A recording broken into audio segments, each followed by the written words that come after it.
Tawuran antar pemuda gunakan molotov di Tebet, Jakarta Selatan membuat pengguna jalan takut. 19 pelajar di Wonogiri, Jawa Tengah tertimpa pohon tumbang saat mengikuti upacara peringatan Hari Pramuka. Kelezatan sate Kasuruh yang legendaris di Salatiga, Jawa Tengah.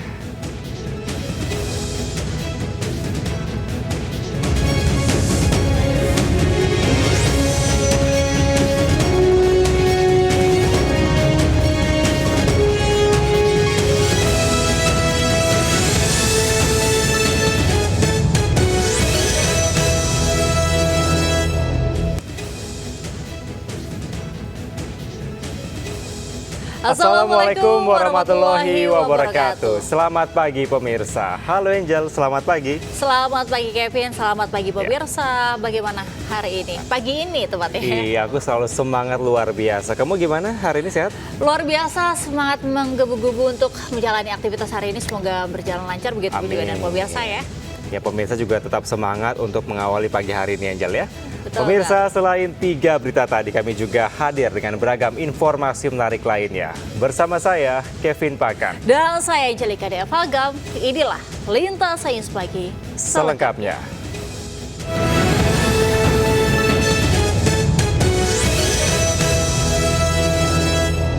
Pemirsa, polisi menangkap 2 orang pria jaringan sabu internasional yang disembunyikan di dalam sebuah mobil mewah di Grogol, Jakarta Barat. Dari tangan pelaku, 11 kg sabu ditemukan dengan nilai belasan miliar rupiah.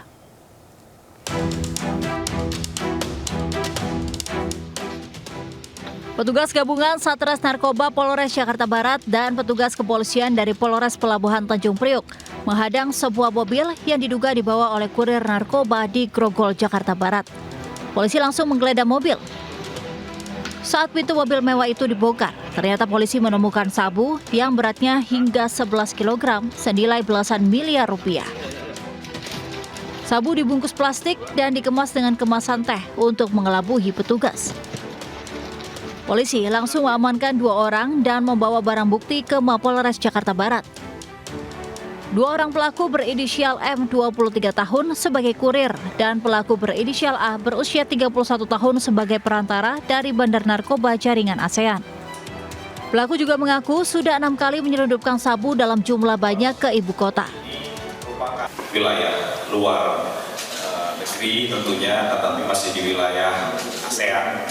Dan juga untuk kualitas dari psikotropika ini di kualitas yang cukup baik, sehingga memang barang ini memiliki nilai jual yang cukup tinggi, sehingga itu yang menyebabkan para pelaku ini mau mengedarkan di Jakarta.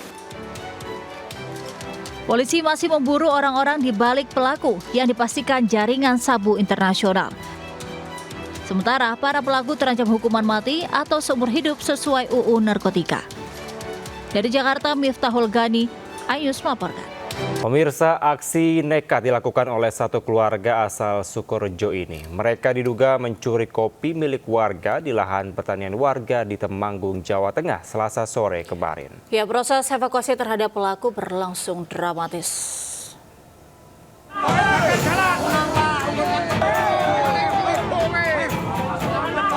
Inilah proses evakuasi pelaku pencurian beserta istri dan anaknya dari gedung Polindes Desa Simpar, Kecamatan Tretep, Temanggung, Jawa Tengah.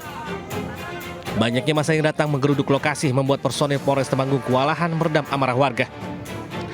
Pelaku yang sempat menjadi bulan-bulanan warga akhirnya bisa dievakuasi dan dimasukkan ke dalam truk dalmas. Diketahui pelaku AY, 29 tahun, nekat mencuri 20 kg buah kopi di kebun warga dengan membawa serta istri dan anaknya yang masih berusia 1 tahun. Pelaku yang terpergok sempat kabur namun menabrak warga dan terjatuh hingga akhirnya berhasil tertangkap. Pelaku membawa istri dan anak yang masih berusia 1 tahun. Apakah anak dan istri ini tahu kalau si pelaku ada melakukan pencurian dari keterangan sementara? Untuk istri, keterangan istri yang bersangkutan tidak tahu karena pada saat diajak pelaku menyatakan ke istri bahwa pelaku sudah minta izin pemilik lahan. Pelaku yang babak belur masih dirawat intensif di IGD Rumah Sakit Temanggung. Petugas menyita barang bukti hasil curian 20 kg buah kopi. Guna mempertanggungjawabkan perbuatannya, pelaku terancam pasal pencurian dengan pidana penjara selama 5 tahun. Dari Temanggung, Jawa Tengah, Didik Dodo Hartona News melaporkan. Seorang perempuan di Polewali Mandar, Sulawesi Barat diringkus polisi usai berpura-pura menjadi anggota polisi wanita berpangkat Inspektur 1. Pelaku mengaku beraksi dengan tujuan untuk disegani warga sekitar dan sejumlah pedagang yang menjadi saingannya.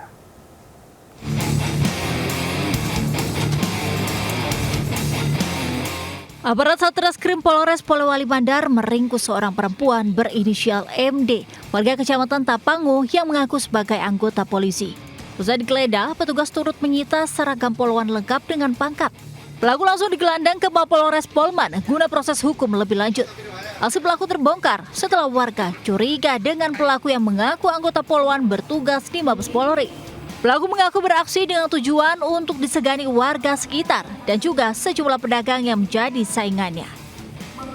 Motifnya itu dia untuk sementara ya, namun masih dalam pendalaman.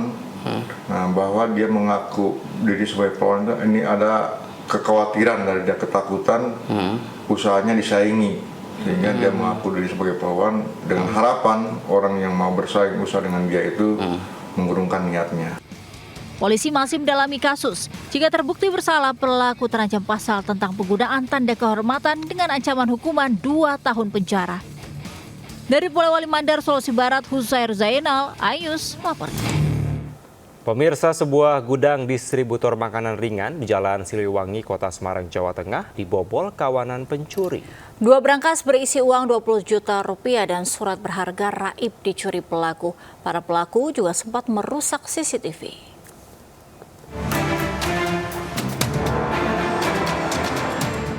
Gudang distributor makanan ringan di Jalan Siliwangi, Kota Semarang dibobol kawanan pencuri. Pelaku yang diduga lebih dari 1 orang berhasil membawa kabur 2 berangkas berisi uang tunai sebesar 20 juta rupiah dan surat berharga lainnya. Aksi pencurian baru diketahui pegawai gudang saat akan masuk bekerja, yang mendapati pintu utama sudah dalam kondisi terbuka dan 2 gembok tergeletak di lantai.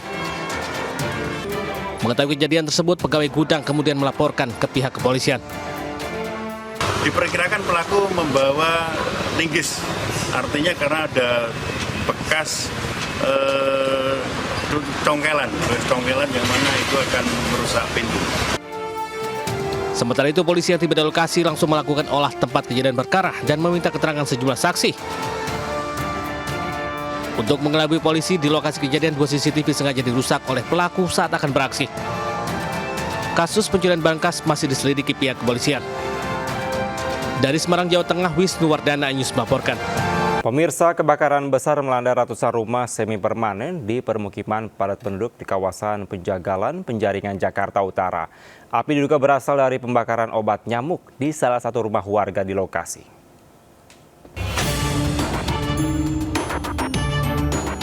Ratusan rumah warga di RT 06 RW 16 Kelurahan Penjagalan, Kecamatan Penjaringan, Jakarta Utara ludes dilalap si jago merah Rabu. Banyaknya bahan material bangunan rumah semi permanen yang mudah terbakar. Ditambah hembusan angin kencang di lokasi membuat kobaran api langsung meluas membakar ratusan rumah warga yang berada di kawasan padat penduduk ini. Dibantu warga, petugas pemadam kebakaran DKI Jakarta yang tiba di lokasi bahu-membahu memadamkan kobaran api. Sementara sebagian warga lainnya berupaya mengevakuasi barang berharga mereka ke tempat yang lebih aman, yang berada dekat dengan hutan kota Penjaringan.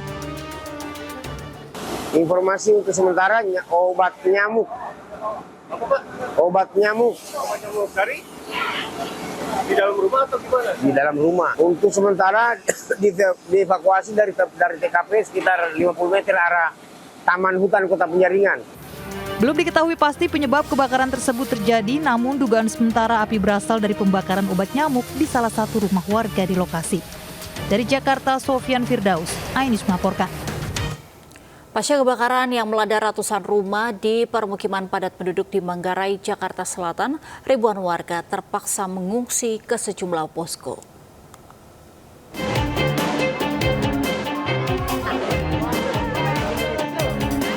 Pemda DKI Jakarta menyediakan 5 posko pengungsian bagi korban kebakaran Manggarai, Jakarta Selatan.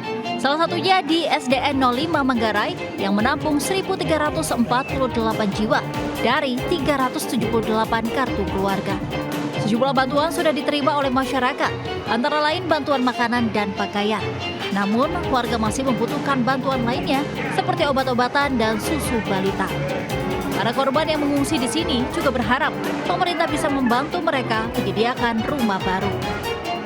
Ya kalau ini kayak belum semuanya ya, masih kurang ya. Tapi masalah bantuan-bantuan alhamdulillah deh.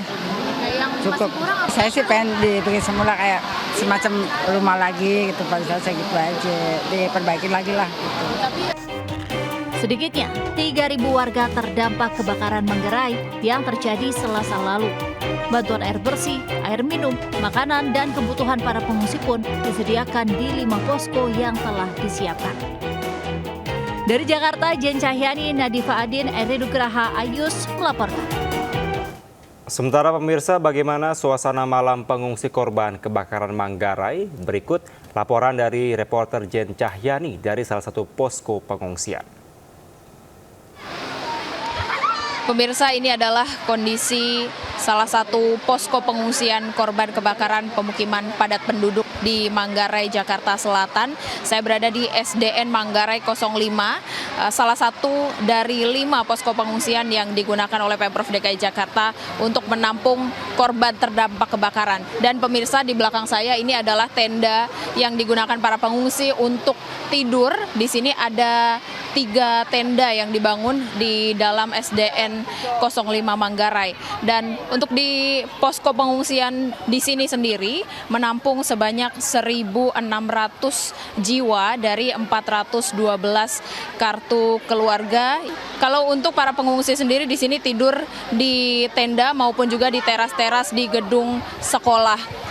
Dan pemirsa, tadi kami sempat menanyakan juga kepada para korban terdampak yang mengungsi di sini. Mereka berharap pemerintah dapat segera memberikan bantuan baik secara finansial untuk mereka kembali membangun rumahnya atau membeli rumah yang baru, ataupun juga mereka ditempatkan ke tempat yang lebih layak. Dan selain itu juga pemirsa, di samping saya ini adalah sejumlah bantuan pakaian yang diberikan oleh masyarakat sekitar dari DKI Jakarta.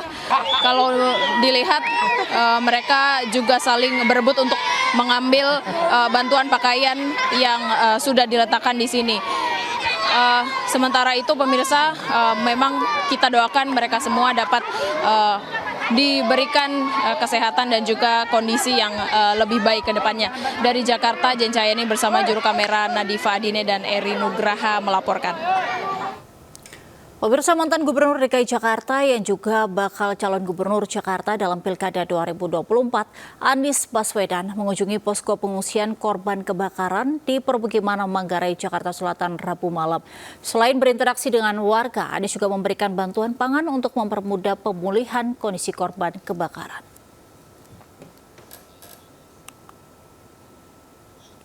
Mantan Gubernur DKI Jakarta Anies Baswedan mengunjungi posko pengungsian korban kebakaran di SDN 05 Manggarai.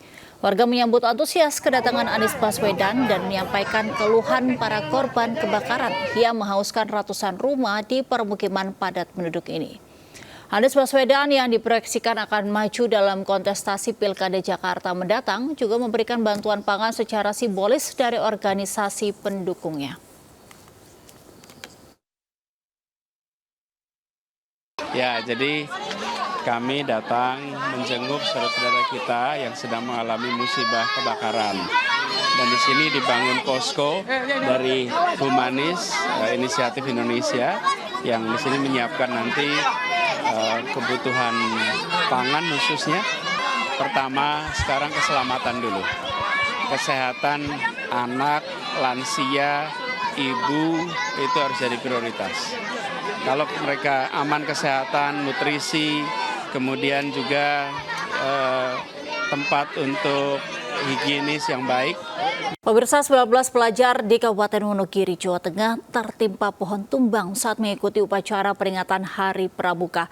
Akibat peristiwa tersebut, 6 siswa luka berat dilarikan ke rumah sakit, sedangkan 13 lainnya alami luka ringan.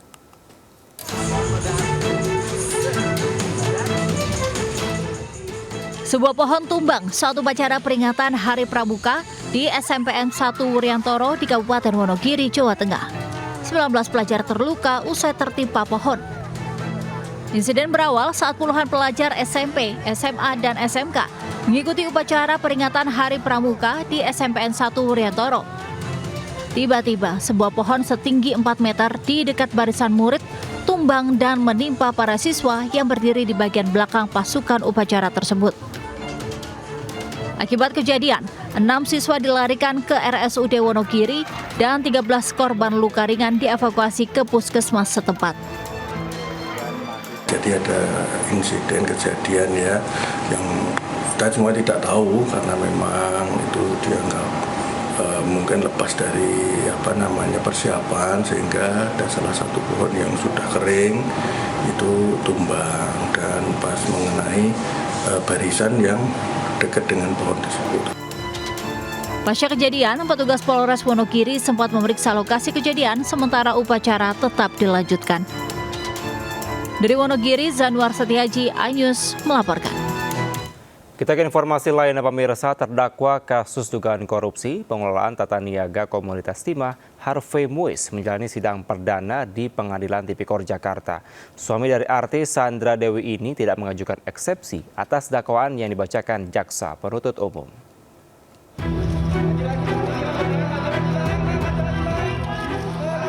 Sidang perdana Harvey Muiz yang didakwa atas perkara kasus dugaan tindak pidana korupsi dalam pengelolaan tata niaga Komoditas Timah yang merugikan negara 300 triliun rupiah digelar di Pengadilan Tipikor Jakarta Pusat Rabu.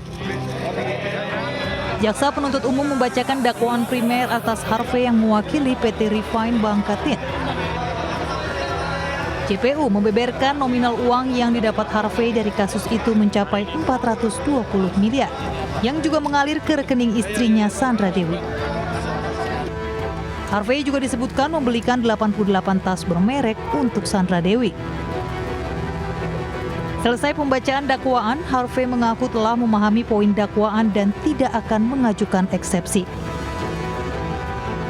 Selanjutnya tadi dalam persidangan yang bersangkutan tidak menggunakan haknya untuk menyampaikan eksepsi atau tanggapan atas surat dakwaan, namun yang bersangkutan terdakwa melalui penasihat hukum juga mengajukan akan langsung mengikuti proses persidangan berikutnya, yaitu pemeriksaan saksi-saksi atau pembuktian.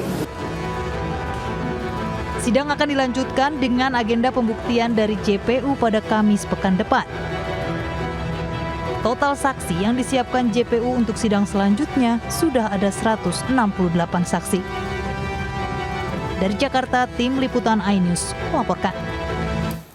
Mahkamah Konstitusi menyatakan banding atas putusan PT UN yang mengabulkan gugatan Anwar Usman terkait pengangkatan Soehartoyo sebagai Ketua MK periode 2023-2029.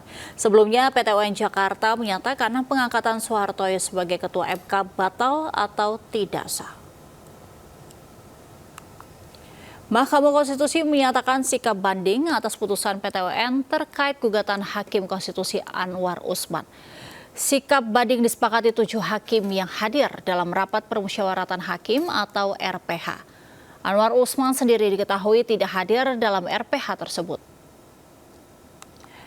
Sebelumnya, PT UN Jakarta mengabulkan sebagian gugatan Hakim Konstitusi Anwar Usman untuk membatalkan pengangkatan Soehartoyo sebagai Ketua MK periode 2023-2029. PT UN mengungkap bahwa pengangkatan Soehartoyo sebagai Ketua MK adalah tidak sah. Juru bicara Mahkamah Konstitusi Fajar Laksono mengatakan putusan PT UN tersebut tidak sesuai harapan para hakim konstitusi sehingga MK akan mengajukan banding. MK memiliki tenggat waktu 14 hari untuk pengajuan materi banding. Kita akan pelajari dulu secara cermat rasio desidendi dari amar putusan yang kita terima kemarin sore itu. Karena memang baru kita terima salinan putusan utuhnya yang tebalnya itu 341 halaman gitu kan.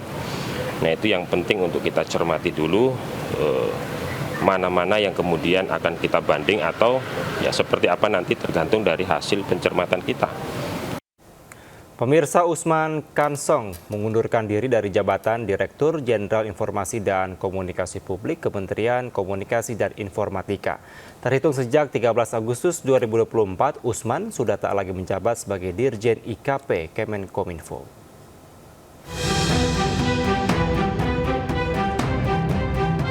Di hadapan awak media, Usman Kansong pamit menyatakan tak lagi menjabat sebagai Dirjen IKP Kemenkominfo setelah menjabat selama 3 tahun 4 hari. Surat pengunduran dirinya telah diserahkan kepada Menteri Kominfo Budi Aris Setiadi pada Selasa 13 Agustus 2024. Usman mengaku tak lagi bergabung di pemerintahan usai melepaskan jabatannya sebagai Dirjen IKP. Pria asal Flores tersebut tidak menjelaskan detail alasan mundur dari jabatannya. Namun, ia memastikan bahwa kemundurannya tidak dipengaruhi oleh faktor eksternal atau motif tertentu. Proses dari pekan lalu juga ya, itu ada proses dari pekan lalu. Jadi enggak terlalu mendadak saya kira. Jadi pekerjaan kita itu maraton. Ya maraton sehingga tapi kami sudah meletakkan lah dasar-dasarnya, ya dasar-dasarnya, tinggal nanti pejabat baru bisa kencang menyelesaikannya. Usman pun membantah pengunduran dirinya karena tekanan politik, tapi bersifat personal, keinginan dari pribadinya sendiri. Usai mundur, mantan jurnalis ini rencananya akan tetap melanjutkan profesinya di bidang komunikasi publik dan kepenulisan. Di Jakarta, Galuh Pandu Sadusanto, iNews melaporkan. Pemirsa, Ketua Umum Partai Solidaritas Indonesia Kaisang Pangarep melanjutkan safari politiknya ke kantor DPP PAN di Jakarta Selatan. Dalam pertemuan itu, PAN usul agar Kaisang maju untuk wilayah Jawa Tengah.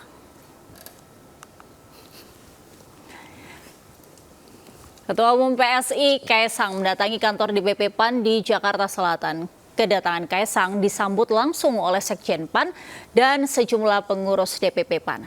Kunjungan Kaisang ke kantor DPP PAN merupakan safari politiknya menjelang Pilkada serentak 2024. Pertemuannya dengan Ketua Umum DPP PAN Zulkifli Hasan adalah untuk membahas dinamika politik dan potensi Kaisang untuk maju di Pilkada 2024. PAN memberi dukungan terhadap calon gubernur yang didukung oleh Koalisi Indonesia Maju pada Pilkada 2024, sehingga Zulhas mengusulkan Kaisang agar maju di Jawa Tengah. Zulhas juga sebut peluang Kaisang untuk maju di Jawa Tengah cukup besar. Sekarang nggak ada juga dari Pak Jokowi, nggak ada. Yang ada sih saya kita. Saya bilang tadi barusan, Mas Kaisang kalau nggak Jakarta, ya gimana kalau di Jawa Tengah gitu. Barusan kita yang minta ya gitu.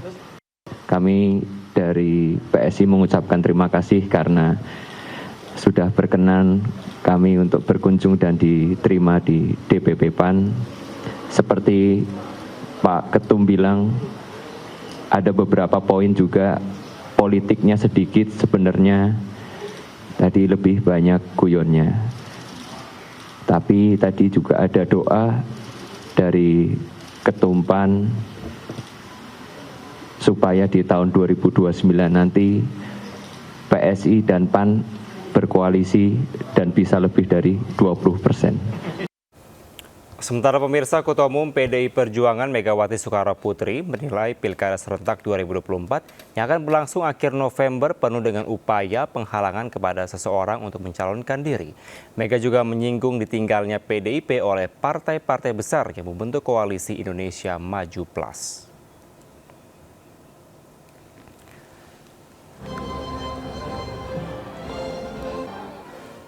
Dalam sambutan pengumuman nama calon kepala daerah, Ketua Umum PDI Perjuangan Megawati Soekarnoputri menyoroti jalannya Pilkada serentak 2024 yang dinilai penuh dengan hal yang tidak baik.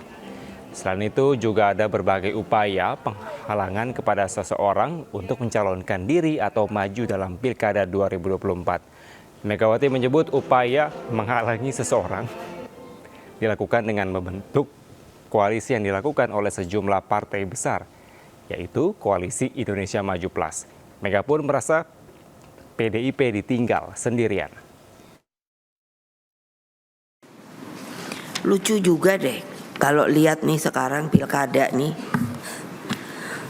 yang ini nggak boleh sama yang itu, yang ini nggak boleh sama yang itu. dibuatlah apa namanya nih sekarang. Aku sampai liatin aja. Terus saya suka ngomong pada diri saya sendiri, kasihan deh PDI Perjuangan. Dikungkung, ditelikung, tinggal sendirian gitu. Wah, yang lain apa namanya? Kim Plus. Nek Kim Plus tuh plusnya apa yuk? Pemirsa, Wakil Presiden Republik Indonesia Ma'ruf Amin menghadiri acara peringatan HUT ke-63 Pramuka di lapangan utama Bumi Perkemahan dan Wisata Buperta Cibubur, Jakarta Timur, Rabu 14 Agustus 2024. Dalam sambutannya, Ma'ruf menilai ada dua instrumen yang mempunyai pengaruh kuat dalam kehidupan bermasyarakat, yaitu Pancasila dan Pramuka.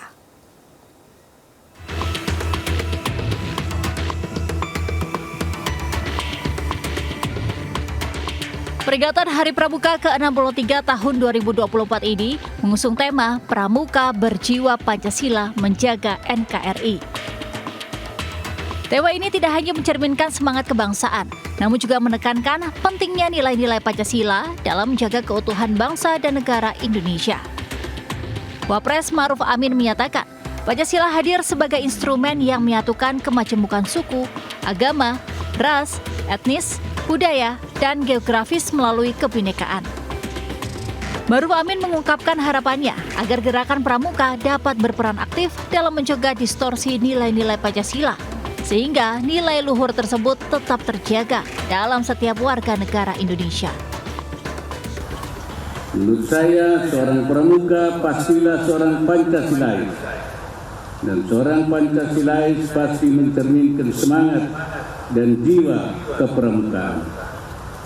Oleh karena itu saya meyakini Pramuka akan melahirkan banyak calon pemimpin bangsa yang siap dan tangguh dalam menghadapi tantangan dunia yang semakin kompleks. Ma'ruf Amin pun berharap agar gerakan Pramuka dapat melahirkan generasi yang tangguh dan memiliki karakter kebangsaan yang kuat dalam upaya menuju untuk mencapai target Indonesia Emas 2045. Dari Jakarta, Anggita Maura, Sutrisno, Ayus melaporkan. Pemirsa, Menteri Pertahanan Prabowo Subianto mengecek langsung sejumlah rumah terapung yang merupakan hibah dari Universitas Pertahanan untuk 200 kepala keluarga. 200 kepala keluarga ini sebelumnya kerap terdampak banjirop yang melanda Muara Angke Pluit, Penjaringan, Jakarta Utara. Prabowo Subianto mengunjungi kawasan rumah terapung bagi 200 kepala keluarga di kawasan Muara Angke. Prabowo bertemu dengan penerima rumah terapung dan menanyakan kondisi mereka setelah tinggal di rumah tersebut.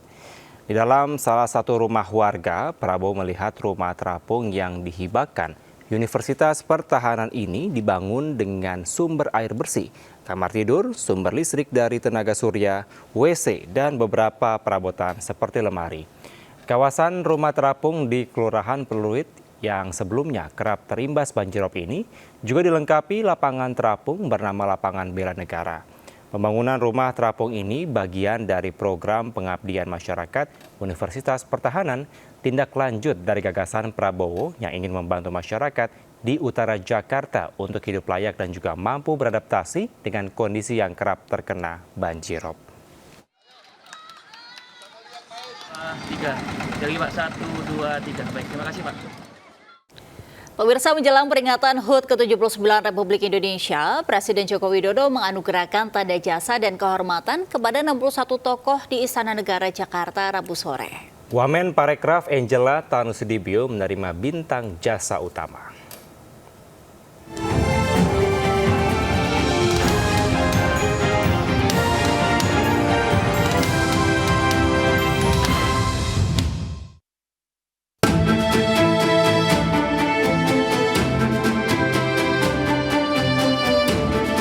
Satu tokoh menerima tanda jasa dan gelar kehormatan dalam upacara penganugerahan tanda kehormatan RI di Istana Negara Jakarta Rabu sore.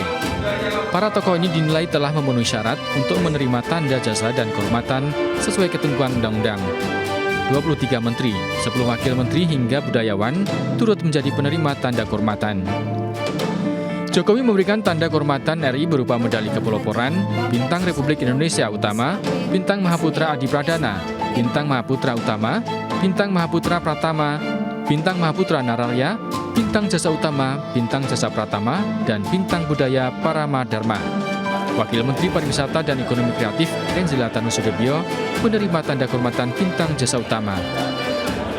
Ya, pertama-tama saya mengucapkan terima kasih dan tentunya ini merupakan suatu apresiasi dan saya berharap ini bisa menjadi motivasi ya tentunya, dan tentunya ini juga saya abdikan untuk seluruh stakeholders pariwisata karena selama 5 tahun belakangan ini memang saya bertugas di Kementerian Pariwisata dan Ekonomi Kreatif. Semoga ini memacu kami untuk semakin bisa mengabdi untuk masyarakat khususnya di pariwisata ke depannya. Presiden menyerahkan penghargaan ini kepada para penerima, termasuk para ahli waris dari penerima yang telah meninggal dunia. Penganugerahan ini adalah bagian rangkaian hari ulang tahun ke-79 RI sebagai bentuk penghargaan negara atas kontribusi yang telah diberikan para tokoh dalam berbagai bidang selama pemerintahan Joko Widodo. Dari Jakarta, Tim Liputan iNews melaporkan. Ya, pemirsa, pesawat yang tergabung dalam Jupiter Aerobatic Team atau JAT dan pesawat tempur F-16 siap memeriahkan HUT RI di IKN dengan berbagai atraksi udara. 7 pesawat F-16 TNI AU dan 8 pesawat KT-1B kode Wumbi dari tim Aerobatic Jupiter siap menari di langit IKN pada perayaan kemerdekaan 17 Agustus mendatang.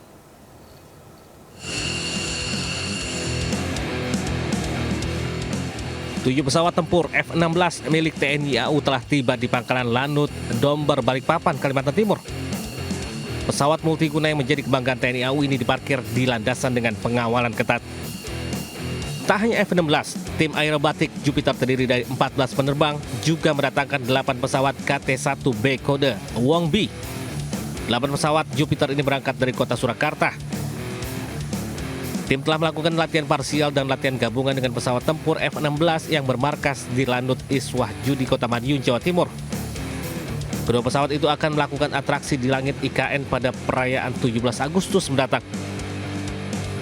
Sejumlah atraksi rumit yang berbahaya akan ditampilkan untuk menunjukkan kemampuan para penerbang TNI AU. Dari tim demo di Jupiter Aerobatic Team sudah menyiapkan beberapa manuver, memang tidak full manuver karena keterbatasan waktu. Hanya kami siapkan 5 manuver yang sudah dirangkai juga nanti dengan pesawat yang lain. Di sini kita bisa lihat ada pesawat F-16 juga. Secara keseluruhan, kendaraan tempur udara yang terlibat dalam pertunjukan 17 Agustus di IKN sebanyak 28 unit. Seluruh pesawat udara milik TNI AU akan bersiaga dan beratraksi sudah di Balikpapan. Dari Balikpapan, Kalimantan Timur, Mukmin Ajis, iNews melaporkan.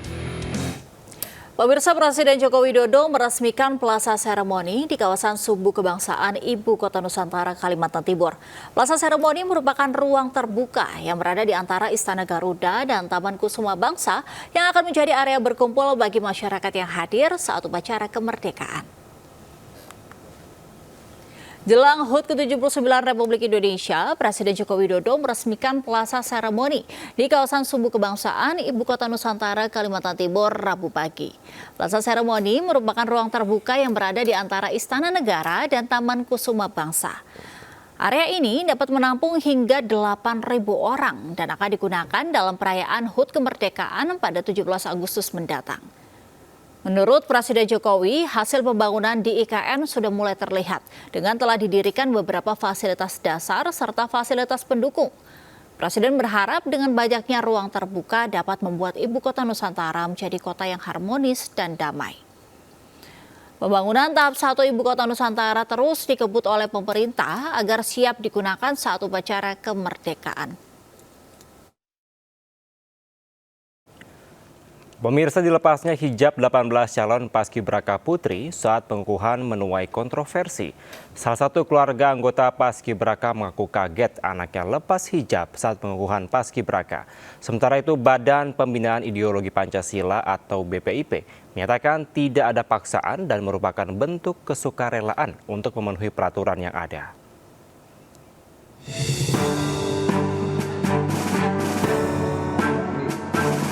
Sugiyarti, Ibunda Zahratus Syita, Dwi Artika atau akrab dipanggil Tata, mengaku kaget saat mengetahui sang anak tidak mengenakan jilbabnya saat pengukuhan paskibra di TV. Pasalnya, Sugiyarti mengetahui anaknya selalu istiqomah mengenakan jilbab sehari-hari, bahkan sedari taman kanak-kanak. Sugiyarti mengungkapkan, keinginan mengenakan jilbab itu datang dari sang anak sendiri tanpa permintaan darinya. Meski kaget, dirinya tetap bangga dengan terpilihnya sang anak sebagai calon paskibraka nasional di IKN. Tugasan nanti 17 itu mah katanya dia bilang nanti kalau pas 17-an seandainya Tata lulus nanti tanggal 17 tuh mah Tata lepas kerudung. Gimana ya Maya? Gimana Mbak? Tata bilang. Terus kemarin ditanya, iya mah udah ada wawancara katanya gitu, pas tes wawancara itu Mbak nyawab lah, Mbak bilang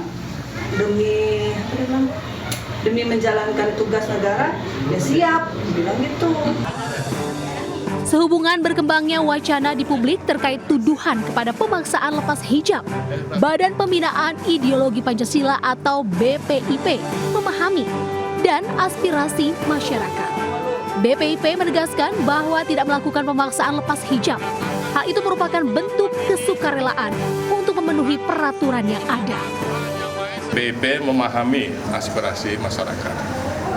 BPIP menegaskan bahwa tidak melakukan pemaksaan lepas jilbab. Penampilan paskibra putih dengan mengenakan pakaian, atribut, dan sikap tampang sebagaimana terlihat pada saat pelaksanaan tugas kenegaraan, yaitu pengukuhan paskibraka, adalah kesukarelaan mereka dalam rangka mematuhi peraturan yang ada. Di luar acara pengukuhan paskibraka dan pengibaran sang merah putih pada upacara kenegaraan, paskibraka putri memiliki kebebasan penggunaan hijab. Di luar itu, semua BPIP menghormati hak kebebasan penggunaan jilbab tersebut. Dari Kota Singkawang, Kalimantan Barat, dan Jakarta, Rizky Kurnia, Ainus melaporkan. Ya, kita beralih ke informasi kuliner, Kevin dan juga pemirsa. Ini ada satu makanan yang saya suka nih, sate. Wow, ya, okay. Kelezatan sate khas Suru yang legendaris di Salatiga, Jawa Tengah ini selalu diburu pengunjung, Ya, Kevin. benar sekali, Angel dan pemirsa, di mana sate berbahan daging sapi dan juga ayam ini tidak lekang dari ingatan pecinta kuliner lantaran empuk dengan kelezatan campuran bumbu kacang yang beraroma rempah yang khas.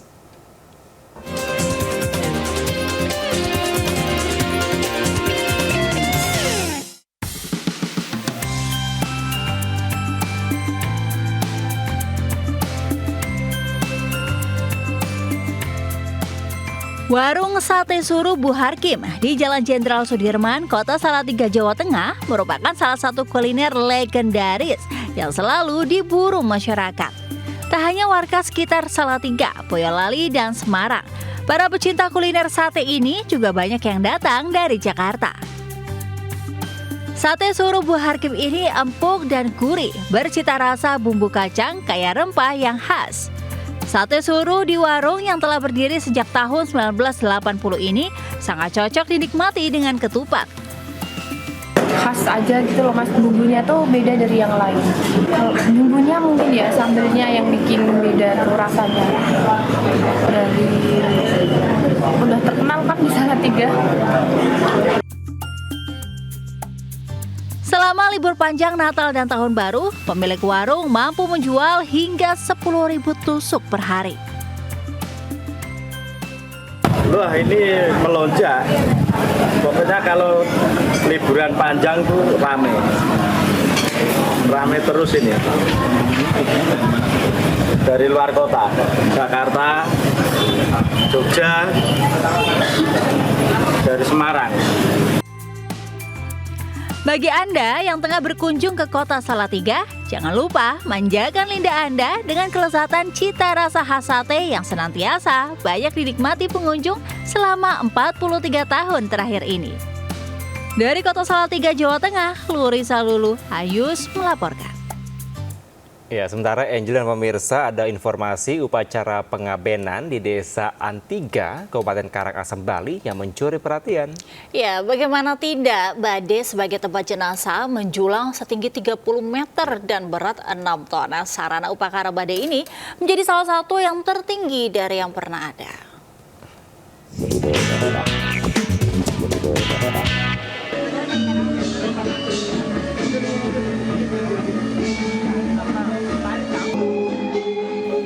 badai setinggi 30 meter dalam upacara puncak pengabenan Pasemetonan, Tangkas Kori Agung dan Kutawaringin di Desa Antiga, Kecamatan Manggis, Kabupaten Karangasem, Bali, Rabu siang. Badai ini menjadi salah satu badai yang tertinggi di Bali. Tingginya badai menarik perhatian warga dan viral di media sosial karena membuat kagum banyak warganet. Badai yang tinggi besar dengan tambahan 7 tumpang di atasnya sengaja dibuat untuk menampung sawah atau jenazah yang berjumlah 220 sawah yang akan diaben. Dengan ukuran badai yang besar ini memungkinkan untuk menampung seluruh sawah. Selain tinggi, badai tersebut juga memiliki berat sekitar 6 ton, sehingga perlu tenaga yang sangat banyak untuk mengaraknya menuju setra atau kuburan setempat. Untuk lebih memudahkan saat mengarak, badai dilengkapi dengan roda. Bayangkan dengan semangat keroyong, dengan semangat rasa bakti dan tentunya itu yang bisa saya sampaikan. Hari ini digelar prosesi apa, Jero? Prosesi ngaben. Nah ini di pas di tanggal 14 Agustus 2024. Jadi prosesi ngaben dari ada 3 warga ini, 3 warga Rio Pering, ada itu ada Tatar. Nah ini berketan 3 keluarga ini posisi ngaben puncaknya, jadi posisi puncak pengabenan. Badai dibuat secara gotong royong di lokasi pengabenan selama 55 hari. Badai memiliki makna sebagai tempat sawah atau jenazah menuju kuburan. Badai dihadapkan juga sebagai bentuk penghormatan kepada saudara yang telah meninggal. Dari Karangasem, Bali, Yunda Arista, iNews melaporkan. Ya, pemirsa, peristiwa tadi sekaligus menutup Lintas Sains pagi hari ini. Berbagai informasi kriminal dapat Anda saksikan sesaat lagi dalam jurnal Lintas Sains pagi bersama rekan Anita Dewi. Saya Angelika Devagom. Dan saya Kevin Pakan, pamit undur diri. Selamat pagi, selamat beraktivitas. Wassalamualaikum warahmatullahi wabarakatuh.